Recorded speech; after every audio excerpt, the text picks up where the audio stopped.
Kisah Putri Ular. Pada zaman dahulu kala, ada seorang raja yang baik dan arif yang memimpin suatu negeri di kawasan Simalungun. Raja itu memiliki seorang putri yang rupanya cantik jelita. Hebatnya, kecantikan putri raja itu bahkan telah diketahui ke seluruh pelosok negeri, bahkan sampai diketahui juga oleh seorang raja muda tampan yang memimpin sebuah kerajaan yang letaknya tidak jauh dari kerajaan ayah sang putri cantik itu. Sontak, ketika raja muda itu mendengar kabar kecantikan putri, ia pun berniat untuk melamar sang putri. Lalu pada keesokan harinya, rombongan utusan raja muda tampan itu datang ke wilayah kerajaan di mana tempat tinggal sang putri. Sesampainya di sana, rombongan itu segera menyampaikan pinangan dari rajanya. Dengan sukacita, pinangan raja muda itu pun diterima oleh ayah sang putri. Mengetahui hal tersebut, raja muda tentu sangat gembira. Advertisement. Pada malamnya, sang raja kemudian memberitahu ke putrinya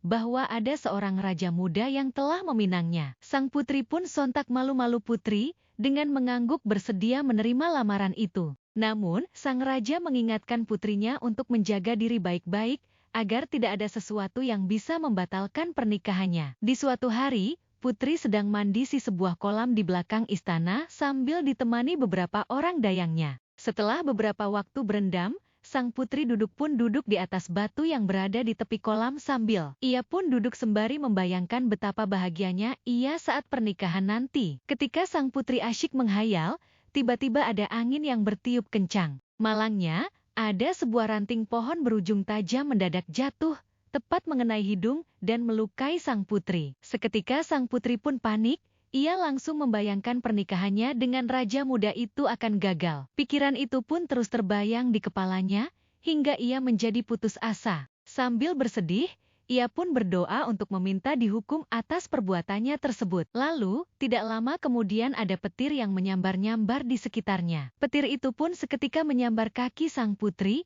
Anehnya sambaran itu membuat kaki putri mengeluarkan sisik. Lama-kelamaan, sisik tersebut semakin merambat ke atas. Melihat kejadian tersebut, sayang dayangnya pun terkejut. Ia langsung segera memanggil sang raja yang merupakan ayah sang putri. Sesampainya di lokasi permandian, mereka sudah tidak melihat sang putri lagi. Anehnya, mereka justru hanya melihat seekor ular besar yang bergulung di atas batu. Ular besar itu merupakan penjelmaan sang putri. Ular itu pun dengan cepat pergi meninggalkan mereka semua dan masuk ke dalam semak belukar. Sang raja, permaisuri, dan dayang-dayang pada saat itu tidak bisa berbuat apa-apa. Akhirnya, dengan sedih mereka pun menyesali nasib malang sang putri cantik tersebut.